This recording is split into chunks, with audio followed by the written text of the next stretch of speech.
The silver ship of the Taiwan people landed softly in a forest clearing on Earth. Commander Kim checked his suit one last time before giving the order to his team. This was their first time on this blue planet.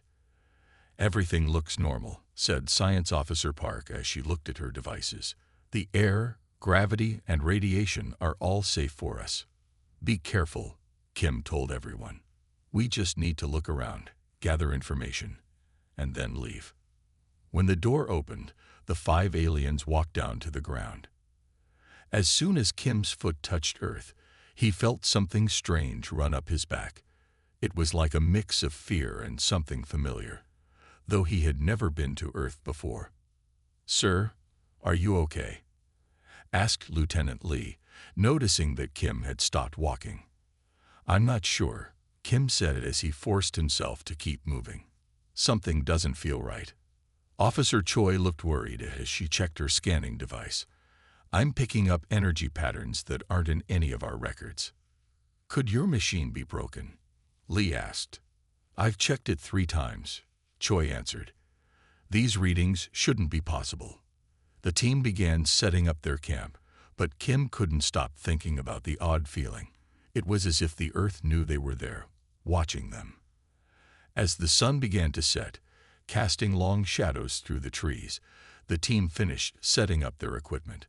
Their white dome tents glowed softly in the growing darkness, surrounded by devices that monitored the area around them.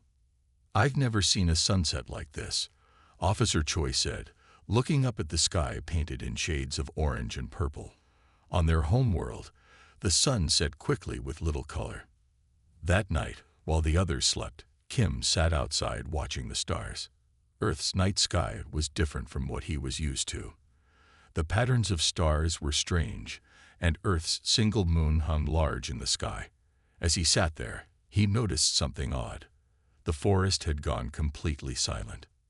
In the daytime, they had heard many sounds: birds calling, insects buzzing, and small animals moving through the underbrush. Now there was nothing. The silence felt heavy and unnatural.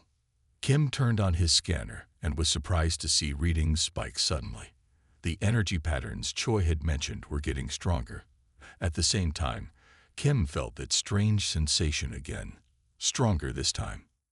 A twig snapped in the darkness beyond their camp. Kim stood up quickly, reaching for his light. When he turned it on, he saw nothing but trees. Yet he was sure something was out there, watching.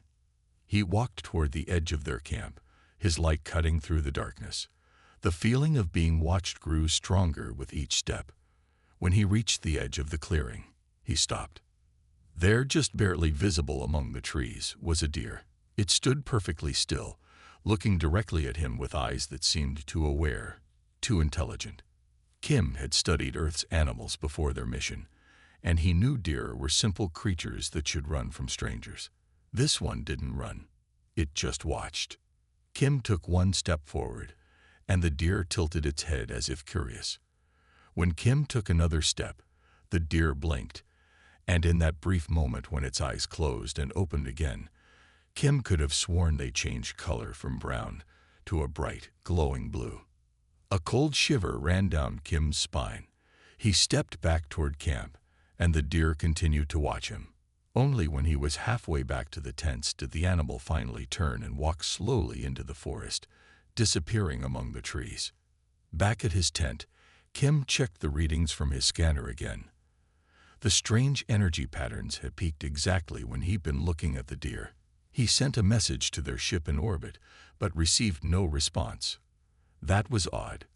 Communications had been working perfectly during the day. As he lay down to sleep, Kim couldn't shake the feeling that coming to Earth had been a terrible mistake. There was something about this planet that their scans and studies had missed, something hidden beneath the surface of this seemingly normal world. And whatever it was, it knew they were here. Morning came, and with it more problems for the Taiwan team. The sky was bright blue, but the mood in the camp was dark with worry. "I can't reach the ship anymore," Tech Specialist Yoon said, tapping at his communication device. His face showed more emotion than usual. "The signal was weak yesterday, but now it keeps jumping to different frequencies. I've never seen anything like it." Commander Kim frowned. This was bad news. Without contact with their ship, they were stuck on Earth. "Keep trying," he ordered, though he wasn't hopeful. Strange things had been happening since they landed. Their lights would flicker without reason. Scanners would show readings, then suddenly change to something completely different. Even their food processors made meals that tasted wrong. Officer Choi pointed to the sky. "Look at those birds." Everyone looked up. A group of black birds was flying in a perfect circle above their camp. Then, as if following an unheard command, they changed to form a perfect triangle, then a square. "Birds don't do that," Lieutenant Lee said quietly. "It's not natural."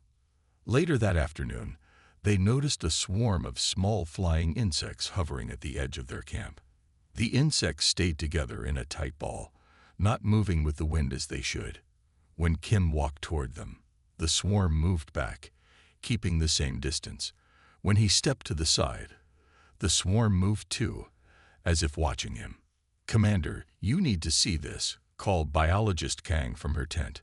Her voice sounded shaky. Inside, Kang pointed to her microscope. "I was examining a small tear in my suit material. Look." Kim looked through the microscope. Tiny Earth organisms were moving around the fibers of the suit material. As he watched, the organisms seemed to be taking apart the material and putting it back together differently. "They're changing the molecular structure," Kang explained. "That's not possible. These are simple life forms. They shouldn't be able to do this." "Could it be a reaction with something in our suits?" Kim asked. "No," Kang shook her head. "They're working together, like they have a plan. And there's something else." She showed Kim information on her tablet. "I was checking our historical records. We're not the first to come to Earth. 3 other expeditions came here over the past 800 years. What happened to them?" Kim asked, though he already feared the answer. "None of them ever returned," Kang said quietly. "No messages, no distress signals. They just disappeared." That evening, the team set up cameras near a small human settlement they had found. They needed to learn more about the dominant species of this planet. A storm was rolling in, dark clouds gathering overhead. Through their camera feeds, they watched as humans hurried to get inside before the rain. "Look at that child," Park said, pointing to one screen. A small human child stood in an open area, pointing up at the sky. The other humans ignored the child. Then a flash of lightning struck exactly where the child was pointing. The child moved their finger to another spot in the sky, and seconds later, lightning hit that exact spot too. "It's just coincidence," Lee said, but he didn't sound convinced. On another screen, they watched a man walking under a large tree. Suddenly, he stopped and stepped away. 3 seconds later, a massive branch broke and fell right where he had been standing. There had been no warning, no sound, no movement before it fell. "He knew," Kim said. "Somehow he knew it would fall." The team looked at each other with growing unease. Earth was not the simple, primitive planet they had expected. Something was very wrong here. That night, Kim couldn't sleep. He sat outside his tent, looking at the human settlement in the distance. Small lights glowed in their homes, and smoke curled from their chimneys. "These humans," he said quietly to himself, "they're not what we expected at all."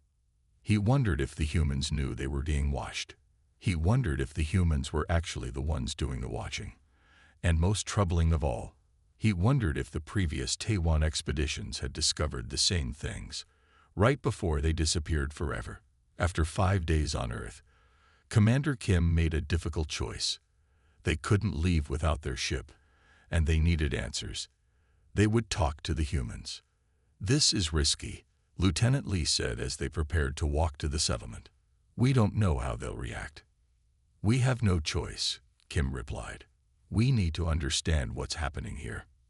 The 5 aliens put on their best-looking suits and walked toward the small village. They expected screams, panic, or maybe weapons pointed at them. Humans in movies always feared aliens. But when they reached the edge of the village, they found the humans waiting for them. Men, women, and children stood in a half circle, calm and quiet. No one ran. No one screamed. They just watched with curious eyes.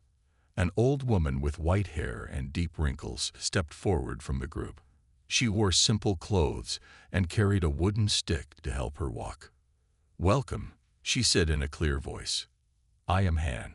We've been waiting for you to decide to visit us." Kim was shocked. How had they known the aliens were nearby? And why weren't they afraid? You're not surprised to see us?" Kim asked. Han laughed softly. "Why would we be? We've been expecting you. Earth has always known you would return." Kim looked at his team, confusion on all their faces. "Return? We've never been here before." The old woman smiled as if Kim had said something amusing. "Perhaps not you specifically, but your kind has visited throughout our history. We call you the Sky Travelers in our oldest stories." The humans invited the aliens into their village. They shared food and drink that the aliens politely declined, not sure if it was safe for them. The humans didn't seem offended. Instead, they showed the aliens around, pointing out their simple homes and gardens. "Your people came long ago," Han explained as they walked. "They taught us things, learned from us, and then disappeared. Some say they went back to the stars. Others say they became part of Earth itself." Kim didn't know what to make of these stories. Had other aliens visited Earth before his people? Or was Han actually talking about the missing Taiwan expeditions? That evening, back at their camp, the team tried to process what they had learned. "They knew about us," Yoon said, still looking surprised. "Not just aliens in general, but our specific species." Han described our home world accurately, though she called it by a different name. "It could be coincidence," Lee suggested, but no one believed it. Officer Choi called them to her workstation, where complex equations filled her screen. "I've been analyzing our sensor data," she said, pointing to the patterns. "Earth exists at an intersection of dimensional boundaries. It's like a nexus point where multiple realities touch." The others stared at her. Even with their advanced science, this was hard to believe. "Look at these readings," Choi continued. "The energy patterns we've been detecting are actually ripples in space-time. Earth isn't just a planet. It's a place where the fabric of reality is thinner." "And the humans?" asked Kim. "How do they fit into this?" Science Officer Park had been quiet until now, but she spoke up. "I think they've evolved in response to this phenomenon. The odd abilities we've observed, their knowledge of things they shouldn't know. It makes sense if they're connected to this dimensional nexus. They're not just inhabitants of Earth," Park continued, her voice growing excited. "They're extensions of it. Their brains have developed to process information from multiple realities simultaneously." The team fell silent, considering the implications. If Park was right, humans weren't the simple, primitive species they had appeared to be. They were something far more complex and potentially far more powerful. That night, Kim stood outside alone, looking at the stars. If Earth was truly a nexus of dimensions, that would explain the strange feelings he'd had since landing. It would explain why their equipment malfunctioned, why animals behaved oddly, why humans seemed to know things they shouldn't. In the distance, he could see the lights of the human village. Were they watching him even now? Could they sense his thoughts, his fears? As if in answer, a single figure appeared at the edge of their camp. The old woman, Han. She didn't approach further, just stood watching him with those knowing eyes. Kim raised his hand in a cautious greeting. Han nodded once, then turned and walked back toward her village, disappearing into the darkness. The commander shivered, though the night wasn't cold. The humans weren't what they seemed, and he was beginning to wonder if his team would ever see their home world again. The 8th day on Earth brought bad news. Tech specialist Yoon tried for hours to reach their ship, but there was only silence. "The ship is gone," Yoon finally said, his face pale. "Either it left, or something happened to it." The team gathered in the main tent, fear clear on their faces. Without their ship, they had no way to leave Earth. "We have enough supplies for 30 days, Kim said, trying to sound calm. "That gives us time to figure this out." Science Officer Park stood up suddenly. She had been working non-stop for days, analyzing data and running tests. "I know what Earth is," she said. Her hands shook as she pulled up images on her tablet. "It's not just a planet." The others looked at her, waiting. Park took a deep breath. "Earth is alive," she said, "not like a plant or animal, but as a complete system. And humans are like its brain cells." "What are you talking about?" Lieutenant Lee asked, frowning. Park showed them maps of Earth with glowing lines running across it. "These are energy patterns flowing around the planet. They connect to humans. Each human is like a node in a vast network." Kim felt a cold feeling spread through his body as Park continued. "Remember our oldest stories? The ones about the mother world where all life began?" Park asked. "I think they're talking about Earth." "That's absurd," Lee protested, but his voice wasn't strong. Even he seemed unsure. "Is it?" Park challenged him. "Look at our records from other planets we visited. 3 different species had stories about a special world where reality works differently, a place where the normal rules of space and time don't apply." The team looked at the data in silence. What Park was suggesting seemed impossible, and yet it would explain so many of the strange things they had seen. "So Earth is some kind of living entity?" Kim asked. "Yes," Park nodded. "And humans are its neural network. They don't control it on purpose, but they're connected to it. That's why they can sense things before they happen. That's why the animals and plants here act strangely. They're all part of the same system." That evening, the team split up to think about this new information. Kim walked around their camp, checking equipment and trying to make sense of everything. He found biologist Kang sitting alone by a small stream that ran near their camp. She was staring at her hands with an odd expression. "Kang," Kim said softly, "are you okay?" She looked up at him, and Kim stepped back in shock. Her eyes looked different, deeper somehow, with tiny flecks of gold that hadn't been there before. "I can feel it now," she whispered. "The connections between things. It's beautiful." "What do you mean?" Kim asked, his heart beating faster. Kang smiled and dipped her hand into the stream. The water seemed to curl around her fingers like it was greeting her. "Earth is talking to me," she said, not with words, but with feelings and images.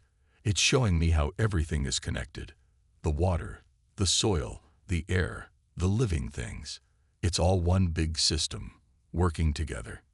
Kim watched as a small fish swam up to Kang's hand and hovered there, not afraid at all. "You should come sit with me," Kang said. "If you stay still and open your mind, you can feel it too." Kim backed away. "I need to check on the others," he said quickly. He hurried back to camp, his mind racing. Kang was changing. Earth wasn't just affecting their equipment, it was affecting them. Back at the main tent, Kim found Officer Choi running tests on her own blood. "What are you doing?" he asked. "Looking for changes," she said without looking up. "My body feels different. I wanted to see if there's a physical reason." Kim looked over her shoulder at the screen. The blood cells on display didn't look like normal T1 blood. They were changing shape, developing new structures. "How long has this been happening?" he asked, trying to keep his voice steady. "I first noticed it yesterday," Choi answered. "It's happening to all of us, isn't it?"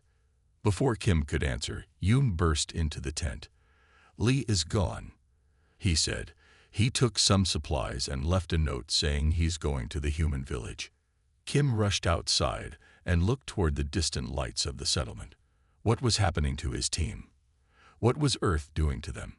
And a more frightening question formed in his mind. Would any of them ever want to leave? 10 days after landing on Earth, Commander Kim called together what was left of his team.